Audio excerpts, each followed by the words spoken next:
because Russell Westbrook's legacy is not going to be about winning. It's what happened to Russ, bro.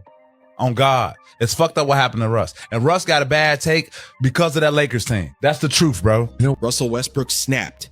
The 2017 MVP, 9-time All-Star, and triple-double king didn't just lose his cool. He smashed his phone in sheer disbelief. The reason? Watching Giannis Antetokounmpo's brother, yes, his brother, get signed before him.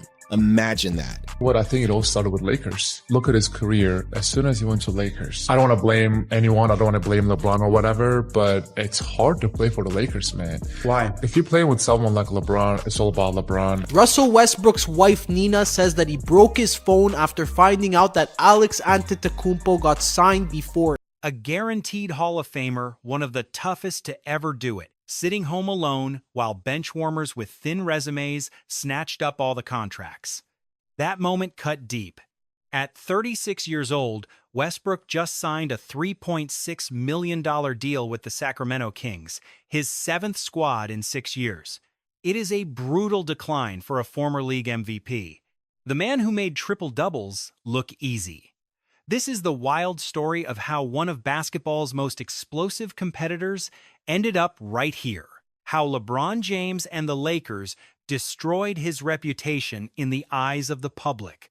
Now, his old teammates are finally telling their side, and why this move to Sacramento might be his final shot at redemption. Westbrook's contract is a veteran minimum, just $3.6 million for 1 year. For context, reports say a team in China offered him nearly 4 times that amount. But Russ shut them down instantly. He isn't ready to say goodbye to the NBA just yet. That relentless self-belief is what makes him who he is. Russell Westbrook is officially headed to the Sacramento Kings. His agent, Jeff Schwartz, confirmed the details. A 1-year contract worth $3.6 million. Both sides have been talking all summer, staying in touch every month and every week since July. They were in constant communication, and the Kings were desperate to find some veteran depth at the point guard position. He even walked away from a $3.5 million player option in Denver, betting on himself. That gamble almost ruined everything. As training camp loomed and rosters filled up, Westbrook was still waiting. No phone calls, no contract offers, just total silence. The final straw came when he heard Alex Antetokounmpo signed with Milwaukee before he even had a home. That was when he allegedly crushed his phone in a fit of rage. Honestly, can you even blame the guy? We're talking about a guy who averaged a triple-double for 3 years straight, carried whole teams, and took home an MVP trophy. Now, he was watching a deep bench player with no real minutes get a job first. For a legend, that's pure disrespect.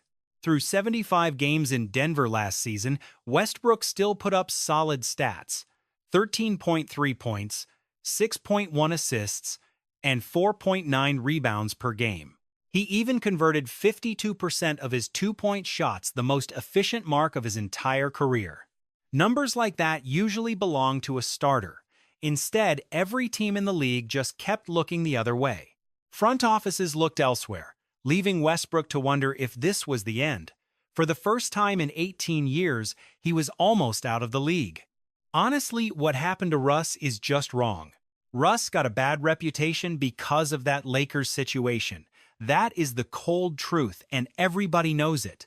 People keep talking, but ever since he left the Lakers, he's been playing on minimum contracts. It's crazy to see. We have never seen an MVP who impacted the game like him get treated this way, called names, and told he can't shoot by everyone. Then he goes to the playoffs with the Clippers and shoots 40% the very next year, right? He accepted a smaller role with the Lakers. He did the same with the Clippers. He's been humble. He's been a sixth man since leaving the Lakers, but he is a starting point guard. He is arguably one of the top 3 point guards to ever play. You're telling me this man can't find a spot on a team just because he plays with too much passion? Because he is the first one at practice and never misses a team outing? Because he's always there for his guys? If you ask anyone in this league, they'll tell you Russ is the best teammate they've ever shared a floor with. Paul George said it, Pat Bev said it, Austin Reeves called him the greatest teammate he's ever had. What are we even discussing here? Why was this man left out? Then, the real talk started coming out. Patrick Beverley didn't hold back. He said Russ's image was ruined because of that toxic Lakers environment. Coming from a guy like Beverley who's as tough as they come, that carries a lot of weight. He called Westbrook his best teammate ever. That's real respect earned on the court, and Beverley isn't the only one talking. Even Kaner Freedom spoke up to dig deeper. Let's look at what actually happened during that time in Los Angeles. Reports made it crystal clear that LeBron James himself pushed for the Lakers to bring in Russell Westbrook instead of going after Buddy Hield before that season began. This wasn't just a random move by the front office. So why did Westbrook have such a hard time adjusting when he moved to Houston, Washington, and the Clippers? It felt like a massive decline. But honestly, I think it all traces back to the Lakers. Look at his whole career. Everything shifted the moment he put on that purple and gold jersey. I'm not blaming LeBron specifically, but playing for the Lakers is a different kind of pressure. Why? When you are teammates with LeBron James, everything revolves around him. If the season falls apart, someone has to take the fall. You need a scapegoat. That year, they pointed the finger at Russell Westbrook. He became the fall guy, and just look at his career ever since then. I mean, he was in his 18th season, and suddenly, a former MVP like him could not even find a team to play for. It is brutal. So being the scapegoat messed with his head. People were attacking him constantly, calling him names, and coming up with these cruel nicknames that got under his skin. I do not even want to repeat them. I feel for him because of his kids.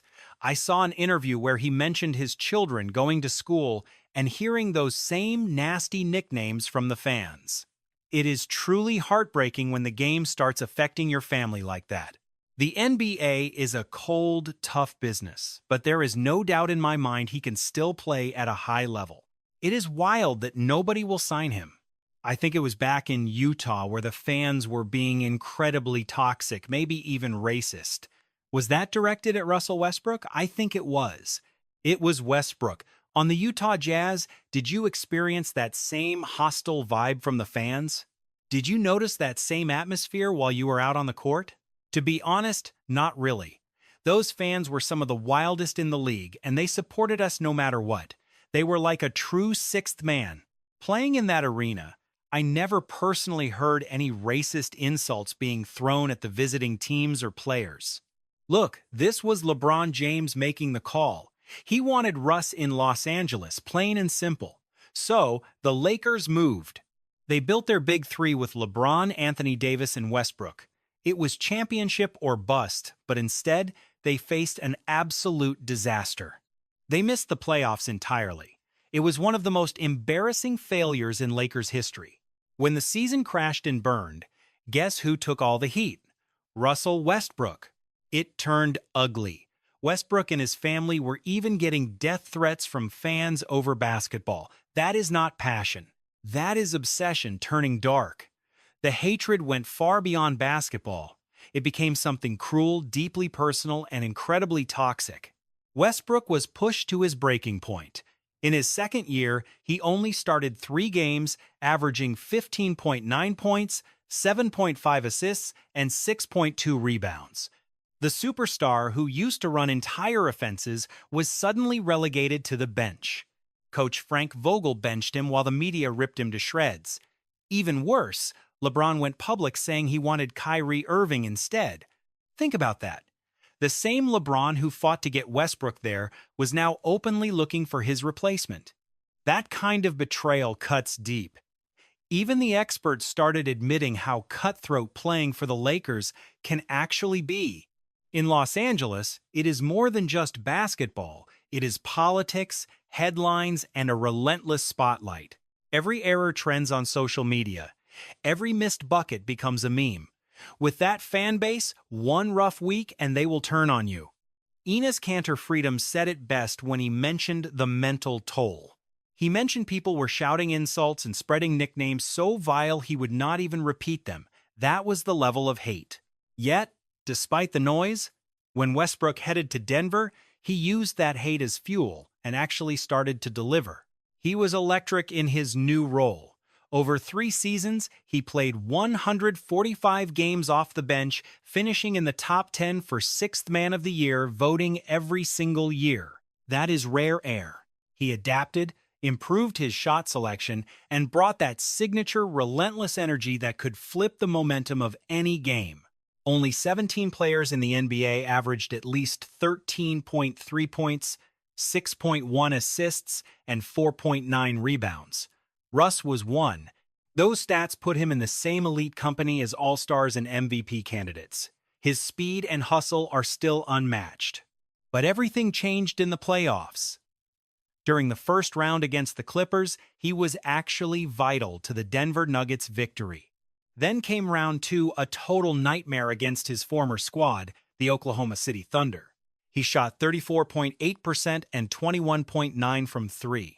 He had 18 turnovers to only 17 assists across 160 minutes. The Nuggets were outscored by 92 points with him on court. That is the curse that has haunted his career. Westbrook gives you everything: unmatched heart, energy, and pure intensity. But in the postseason, when the pressure is highest, those same aggressive traits can sometimes backfire on him. The turnovers mount, the missed shots sting, and the critics get louder. That is why, despite his greatness, he still does not have a championship ring. He has battled alongside legends like Kevin Durant, LeBron, and James Harden, yet a championship continues to slip away. The Thunder's 2012 Finals run was crushed by LeBron's Heat, and Westbrook simply never made it back. Fair or not, those postseason struggles will define his legacy. He ruled the stat sheet, but could not close the deal when it mattered most. Now, the journey leads here. Sacramento. Sacramento is the 4th team for Westbrook since 2022, his 7th overall in an 18-year NBA career. Once a franchise cornerstone, now a journeyman on a wild ride. But what is waiting in Sacramento? Nothing but pure chaos.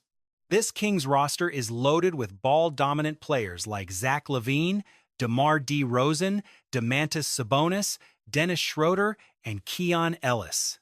Coming off the bench, Westbrook joins Malik Monk and Doug McDermott, a group of scorers who will all be fighting for touches. On paper, it is electric, but one glaring issue remains spacing. Zach LaVine thrives with the rock. Force him into a secondary role alongside Westbrook or DeRozan, and his impact falls off fast. Toss in more non-shooters, and the floor shrinks. The offense stalls as defenses start packing the paint.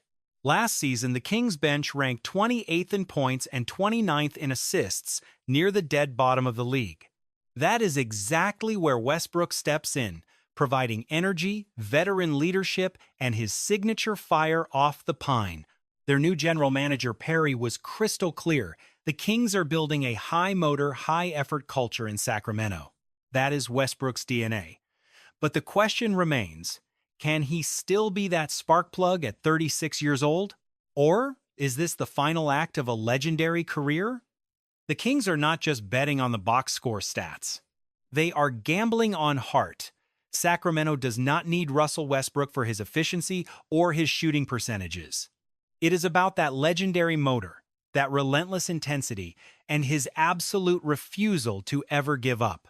That grit has kept him in the league for nearly 20 years. And there is one thing no critic can touch: the love from Oklahoma City. Even while playing for Denver in last year's playoffs, the OKC fans were still cheering for him. Just think about that for a second. Their own team was fighting for their playoff lives right then. Yet they still screamed his name, rooting for the opponent. That is true loyalty. That is love earned through blood and sweat for a city that never forgot him. His legacy is carved in history forever. 203 triple-doubles, 9 All-Star nods, an MVP, a scoring title, and a ticket to the Hall of Fame. Those are not just stats. They are monuments to a career of passion and chaos. But the painful truth remains. He is missing the one piece that defines greatness, a championship ring. Now at 36, on a veteran minimum deal, the window is closing fast. Patrick Beverley once claimed that he is still a top 3 point guard in history. That is a bold claim. Talk to you, CC. But can you really argue that point without more playoff success? Without a ring? That is the haunting part of his legacy, a fading superstar from the 2000s and 10s era. These stars once ruled the league, but now fight to stay relevant. Even Chris Paul is still chasing that elusive ring. Carmelo Anthony walked away empty-handed. Now Russ stands in the spotlight, trying to prove he still belongs on the court. Do not get it twisted, the man can still ball. He still attacks the rim like a runaway freight train. Last year, over 40% of his shots were at the rim, and he finished 64% of them, still elite. He can still run the pick and roll, slice through defenses, and bring that unpredictable fire that changes the entire game. But let us be real, this could be the end. His final season, every possession now matters more than ever. This move to Sacramento is either a legendary comeback or the final stop before the curtain drops for good. If it works, Russ can rewrite his entire story. He could prove to the world that the Lakers did not break him. They built his resilience. He can still elevate a team that is desperate for leadership, toughness, and his trademark intensity. But if it fails, it is just another messy chapter. A symbol of how brutal the NBA gets when the spotlight fades. Another story of a superstar turned scapegoat. Just another reminder that loyalty in this league does not last long. The Kings are gambling hard. They already moved De'Aaron Fox, shuffled the roster, and are praying this wild experiment finally clicks in the end. In the center of that storm stands Russell Westbrook, their Hail Mary and last shot at relevance. The man nobody else wanted, and fans are divided. Some see a proud veteran ready to lead one last charge. Others see another chaotic Kings experiment destined to blow up. Either way, one thing is certain. This season will define how the world remembers the name Russell Westbrook. So, hit that subscribe button right now, because we will be tracking every moment of this roller coaster all year. Drop a comment. Do you think Russ can carry the Kings back to the playoffs, or are we watching the final chapter of a legend? See you on the next one.